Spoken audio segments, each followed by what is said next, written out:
I remember it vividly. I was 16 years of age, lived in Barry in South Wales, where, of course, the war did affect us greatly. But I got used to the bombs. I got used to the blackout. I got used to bumping into pillar boxes and dashing home as usual. I was always dashing, and slammed the gate on my finger and took the top off my finger. So this is my war wound, the top of my little finger on the right hand. I had 6 sisters, 2 brothers, but sadly our parents had died. Mother died when I was 13. Father died when I was 14. So life wasn't too kind to us after that. But you get used to living in that style. You get used to being pushed around.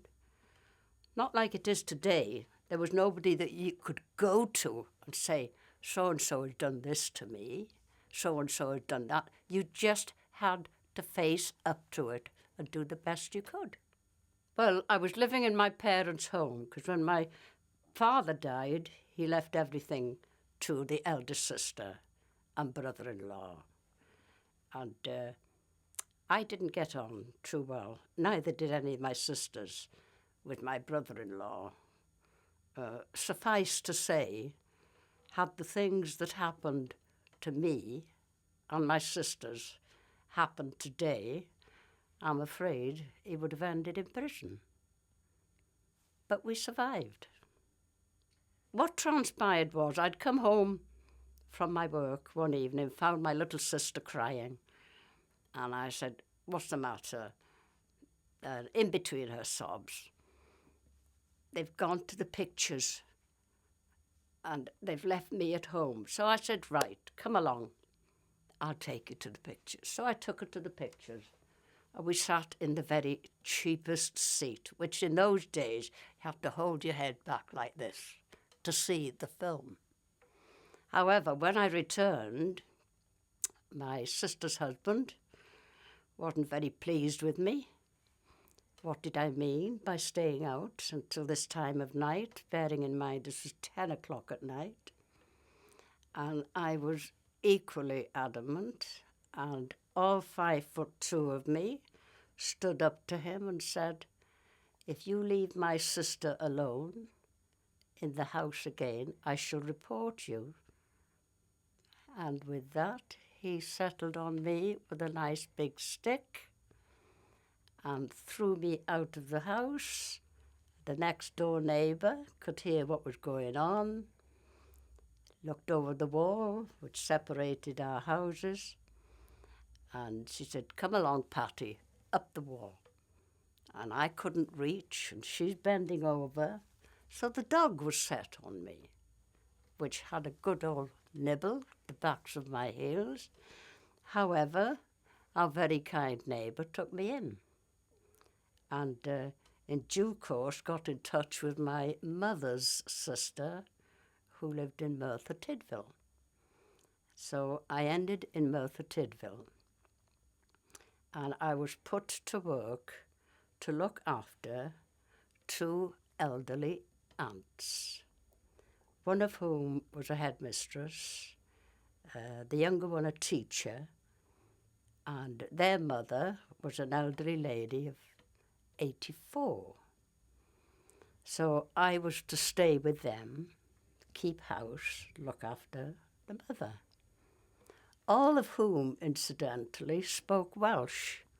I didn't speak Welsh because I had attended a Catholic school.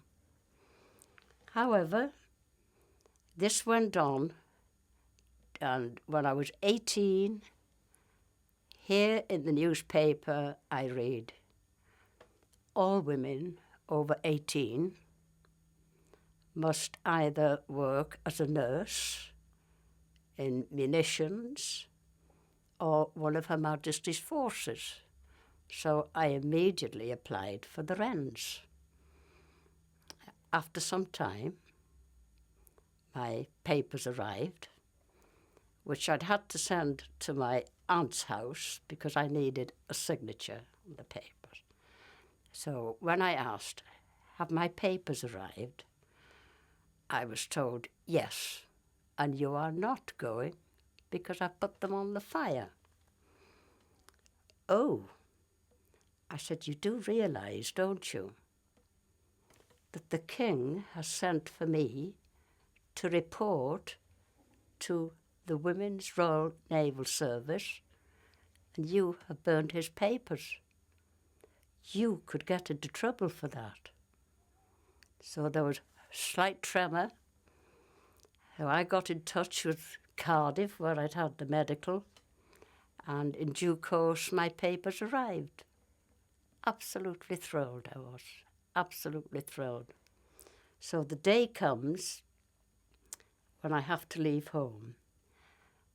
On my letter from the Navy was, you are required to bring the following: a blanket, a small attaché case with your clothing, and report to HMS Blundellsands in Liverpool. Now, I didn't have a blanket. I didn't have a case. So, to my aunt, may I borrow a case and a blanket, which she gave me. And I do want them back, you know, Patty. I do want them back. I assure you, Aunt, I said, I will return them to you. So I got on the train in Merthyr Tydfil. I arrived in Cardiff Station. I've never felt so elated in my life. I thought to myself, I'm grown up. So I went into a tobacconist and I bought a packet of Park Drive cigarettes and a box of matches. I had never smoked in my life, but I went into a smoking compartment and I lit a cigarette and I felt like a grown-up lady. I told myself, this is it, Pat. It's your life. Go out there and make something of it.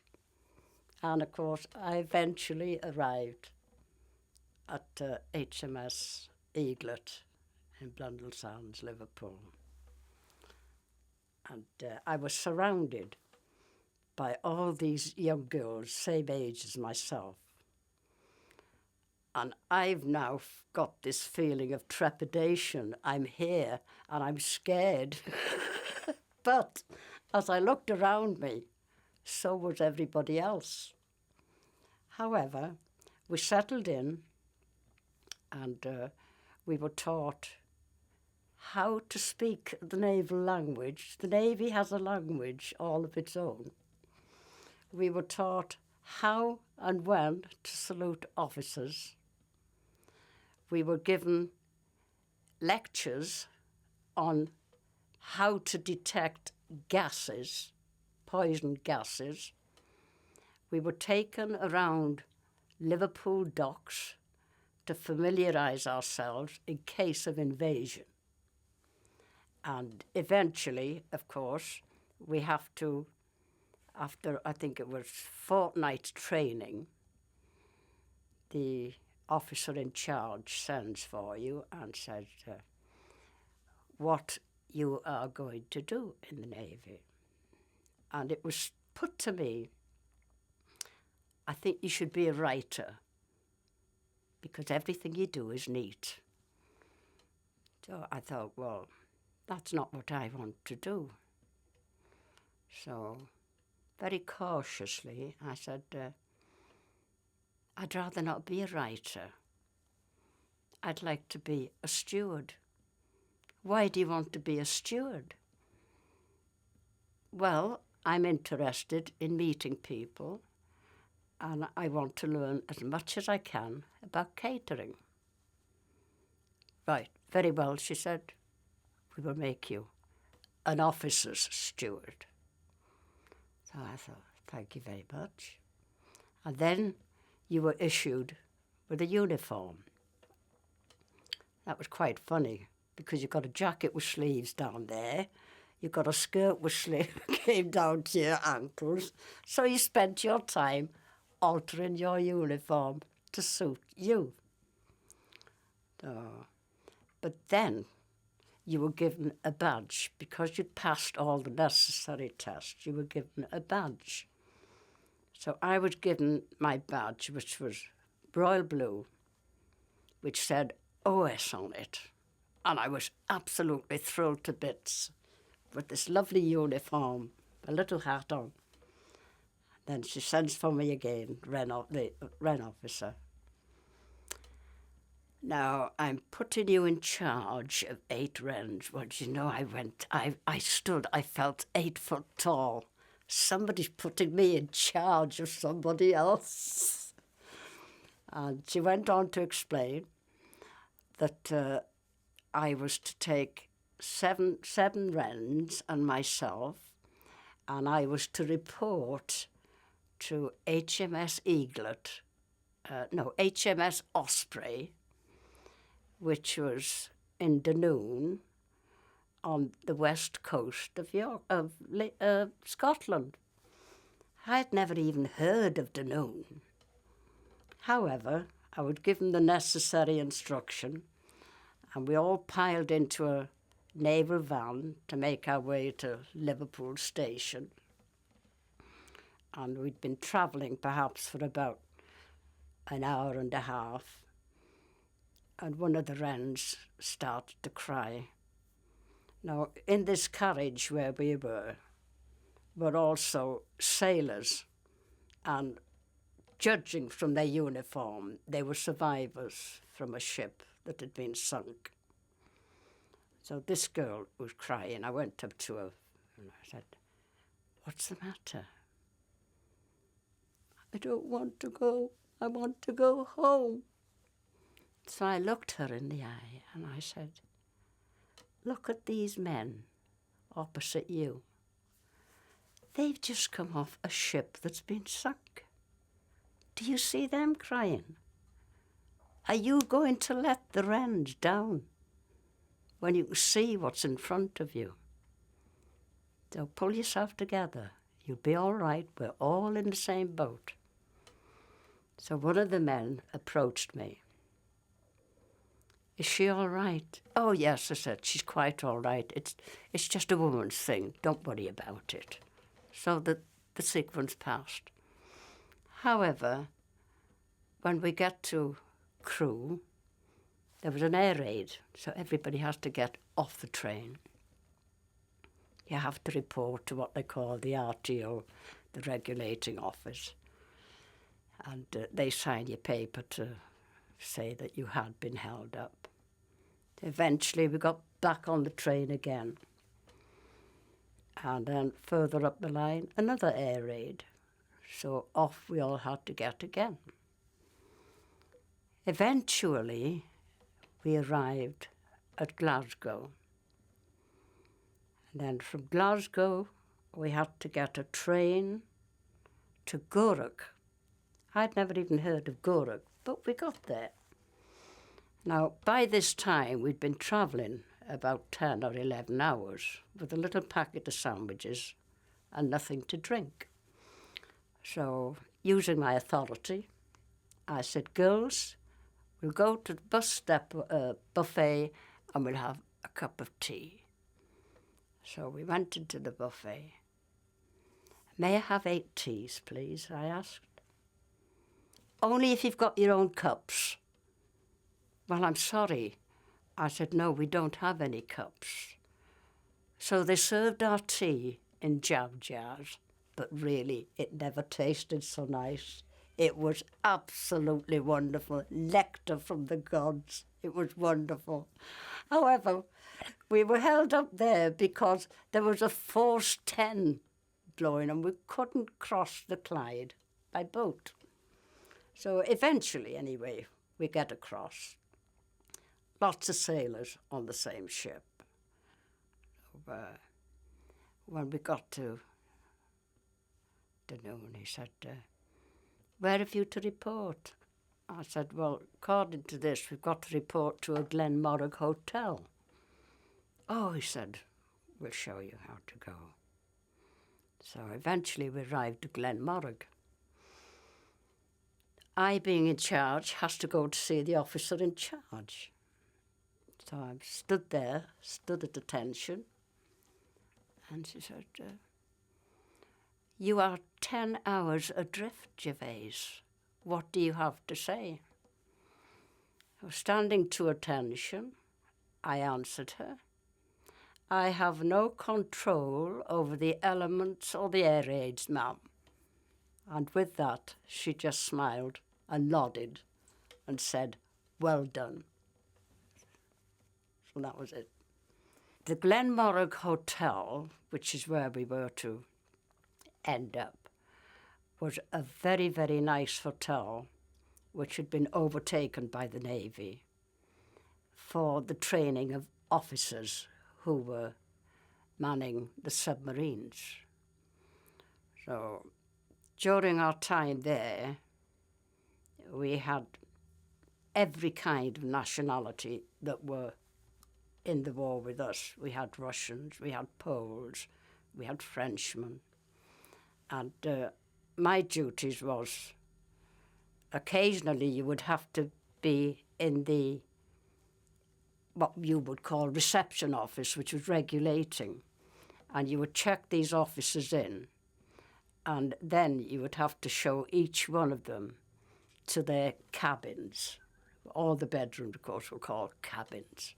So this is what you did.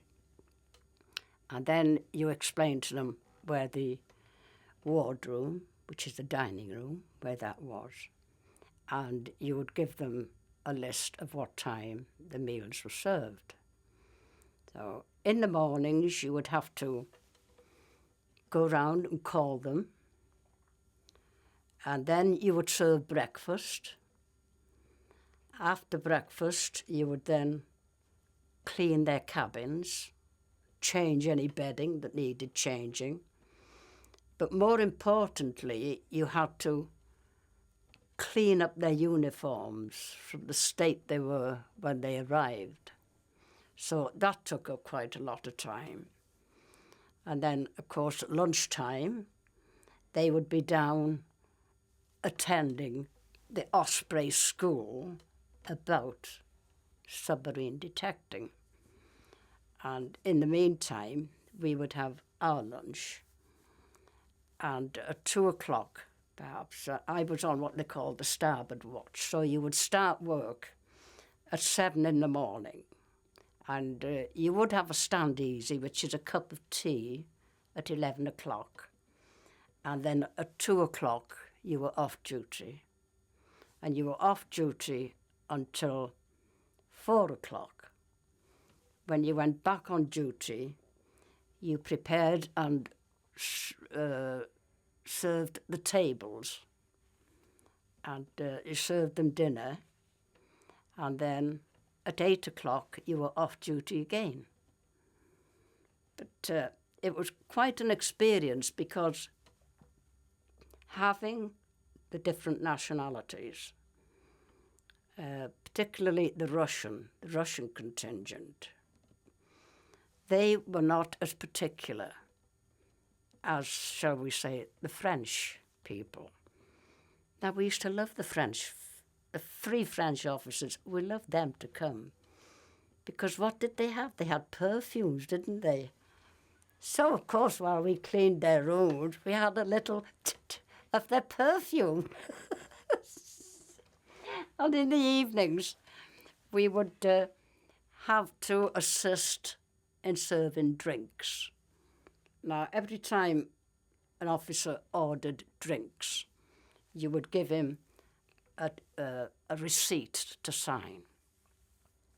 And this particular occasion, these 2 free French officers came up to me and they're pulling at my sleeve and they say, please, to sign this sheet. So, of course, I burst out laughing. Sign the sheet. And I got told off, of course, by a petty officer. for laughing at these three friends. They were asking me, please may I sign the chit? But it sounded very rude to me, so I got into trouble for that. But having said that, there were good times with them. And occasionally there would be a celebration night. That's what they call it, celebration night. And on this particular occasion, it was, at the time on the BBC, was a very famous programme called It Ma, which stood for It's That Man Again, a comedy programme. So all these people came to dinner. So we had a personal viewing and a personal hearing of It's That Man Again, which was really quite funny. Yes, there was lots of work to do, but there was lots of fun doing it. There would have been, let me think now, about 70, because you had officers stewards, general stewards, and you had cooks and assistant cooks. So there were quite a lot of us. Good comradeship. Very, very good comradeship. Well, it was decided after a while that with all these men, not just the officers, because there were hundreds of ratings, sailors, also on these courses. And it was put to us that we should try to get together a concert group. Now, fortunately, we had an experienced dancer in our group. Excuse me. So she picked 8 of us to train us to do tap dancing. It was tap dancing during the war years, more than the modern dancing today. So she taught us how to dance. And it was jolly hard work, because you gave all your free time to learning this dancing. And every opportunity that we had to dance, bearing in mind we were in this hotel with lovely long corridors, so we never walked down the corridors. Tap, tap, tap, tap, tap, all the way down the corridors. We were stood at the bus stop in Greenock, and we're tap, tap, tap there, waiting for the bus. Very cold, of course, in Greenock at that time of the year. And we're tap, tap, dancing away. And there were 2 elderly ladies stood at the bus stop. And one said to the other, Bernard Shaw was right, Youth is definitely wasted on the young. And I have never forgotten that, because now I'm a bright old thing. I often wish I had the energy of those wartime days. Performances. One performance I went to, we were dressed in sequin bra, sequin pants, and the material of that time was called voile, which is like the very modern chiffon. And the dance music was to, God, I can't remember the music anyway, but it was a very slow movement, which the dance was done by the skirt. You held the skirts up like this, and you made patterns along the stage as you danced like this. When we arrived at this particular naval station to do this, the stage was only about 3 foot wide. But yes, we did manage. Instead of doing that, we went. But on the way home, we always came back to barracks in a Royal Navy van. So there we are, all singing the very modern song at the time. And the cow kicked Nelly in the belly in the park. Ha-ra-ta-ta-ta, ha-ra-ta-ta-ta. But can you believe this? We were reported the chief officer for singing immoral songs. And we got 2 days CB, which meant confined to barracks. The time wasn't wasted because we practiced with our dad steps. After a while, I was promoted. And when you got promotion, you looked after the higher echelon, shall we say. And on this occasion, it was His Royal Highness Prince Philip and, what's his name, Duke of Mountbatten, Lord Mountbatten. Well, they had a private dining room. They didn't sit on the long tables in the wardroom. So on this particular occasion, Lord Louis said to me, I have a favour to ask you. Yes, sir. What is it? Well, the gold braid has come loose on my sleeve. I said, oh, well, that's quite, I can do that provided you have the gold thread to do it. And he said, well, you'll find that in my pocket. Right, sir. Now, he said, can you tell me what's on the menu? Well, yes, sir. I said, being a bit of a fool by nature, I started standing as one normally does with your hand behind your back. My hands came out and I said, yes, sir, tonight it's boiled beef and carrots. And I just got like that in midair. And I said, I'm very sorry, sir, I'm very sorry. So he said, that's quite all right. And just smiled at me. So that was my experience, boiled beef and carrots and His Royal Highness. I was told off by a Wren officer because my hair was touching my collar, which wasn't allowed in uniform. So a friend said to me, mix some sugar and water. And she said, just comb your hair up like that, which I did. And that night when we were serving dinner, this Wren officer looked at me and she just smiled and nodded her head. And I thought, oh, she's pleased. Well, when I went to bed that night, I couldn't comb my hair. My hair had gone hard with the sugar. They had to keep pouring water and water on my hair. I had sugar in my hair for about a week or 10 days. But we managed, and we got through. We managed. Blackouts. Well, I was always a bit of a fool, and you know, I like to act the fool a bit.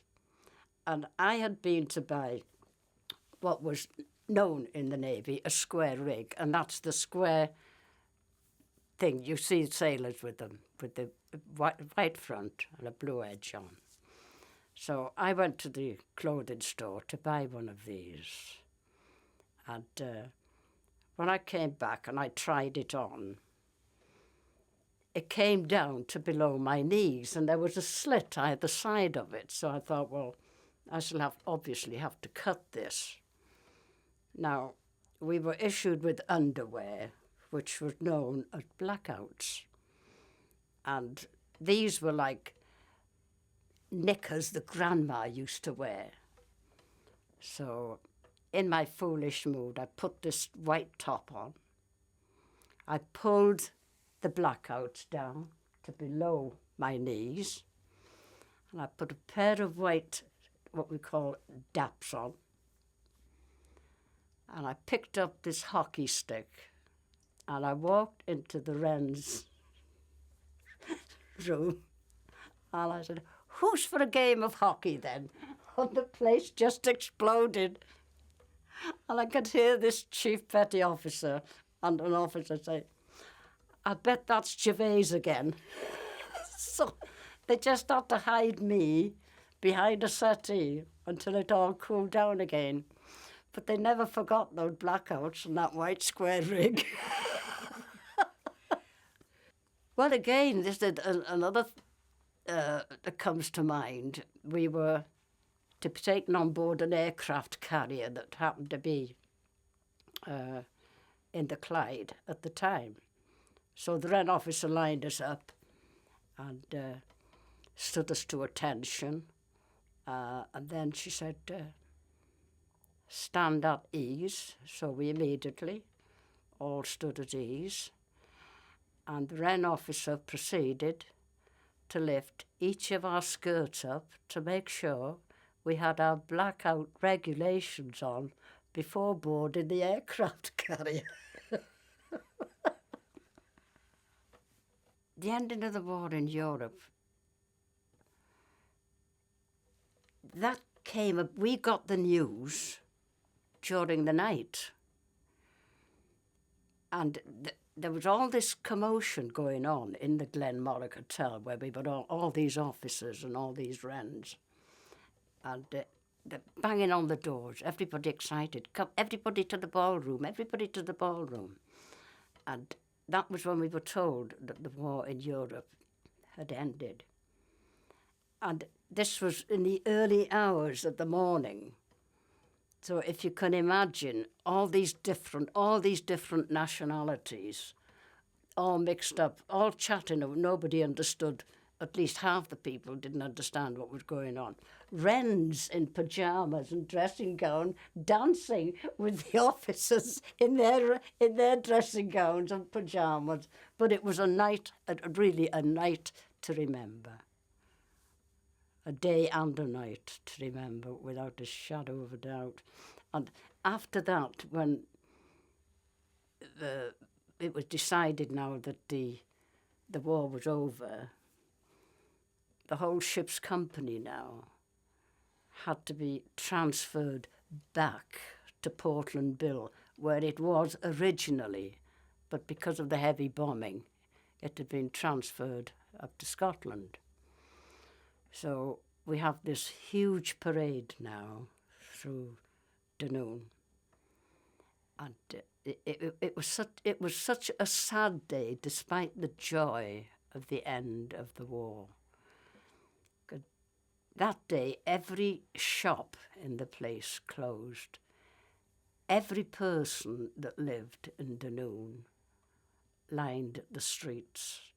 And we marched through Dunoon onto the quayside to get onto the boat to cross the Clyde. And there was the equivalent of the Lord Mayor. I never remember this name in Scotland, but he's the equivalent of the Lord Mayor. Even he had difficulty making his farewell speech. And then the band was playing as we all marched onto the ship. The band was playing, "Will Ye Know, Come Back Again?" And everybody had a tear down their face. And all the way across the Clyde until we reached Greenock, nobody spoke a word, and all you could hear was still the music. Will ye know, come back again? Again, a day to remember. However, we got on that train, and we were travelling now down to Portland Bill. But when we arrived in Portland Bill, we'd now lost the luxury of the Glenmorag Hotel. We were billeted in Nissen huts, given notices on no account to go outside only in groups of 3, because we were very near a Borstal institution. But again, we managed. It was fun. I was demobbed from there, actually. Yes, demobbed in there.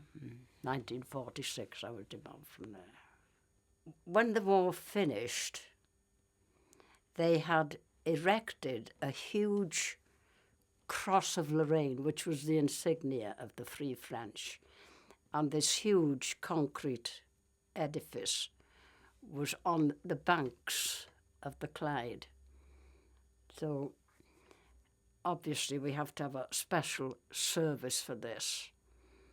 And General de Gaulle came for the unveiling ceremony. And I was the marker in the parade for this particular ceremony. And I'm stood and I'm looking at General de Gaulle, who of course was a very, very tall man, and me at 5'2", he probably didn't even notice me, but he was a very dour man.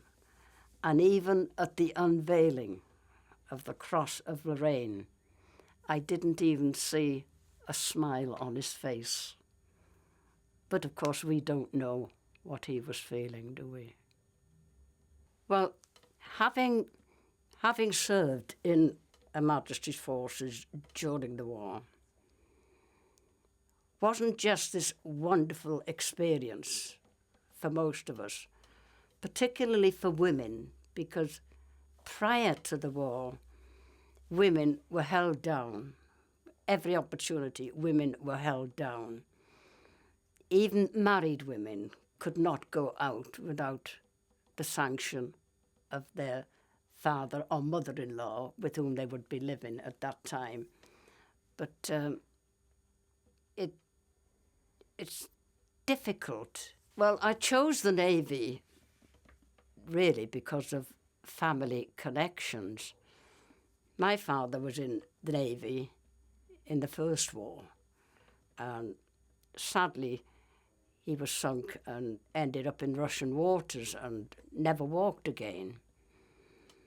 My brother Thomas joined the Merchant Navy in 1941,